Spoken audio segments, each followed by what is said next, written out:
سلام ستړي مشه وخت مو په خیر په مرګرزم دوا تر ټولو مهمو خبرونو ته کورنۍ چارو وزارت وايي طالبانو تیر یوونه کې 9 ملکیان وژلي او طالبانو ته خبردارای ژر تر ژره د خبرو میسته حاضر شي. کورنۍ چارو وزارت وايي چې په تیر یوونه کې د طالبانو د بریدونو په ترڅ کې 9 ملکی وګړي وژل شوي او 9 نور ټاپیان شوي دي. زیات وزارت بیان طریق قاریان ویلي چې ولسی وګړو ته د تلفات د هیواد په بیلابلو ولایتونو کې د طالبانو په 338 بریدونو کې وختي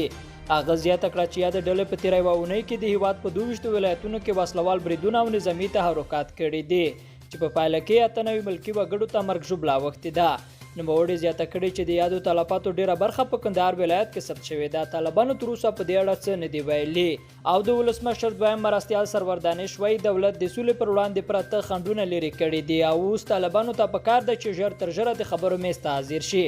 نوموړي چې نن د پاکه هوا نړیواله ورځ په مناسبت کابل کې جوړ شوی غونډې ته خبرې کولې به ویل د سولې راتګ لپاره پیل شوی حادثه د افغانانو له هرکلي سره مخ شوه او ټول یو ځای د همدې پروسې بشپړ ملاتړ کوي. نوموړي هیله ښودلې چې له طالبانو سره پیلېدونکې خبره به په هیواد کې د تلپاتې او بې عزته سولې او ثبات لامل شي.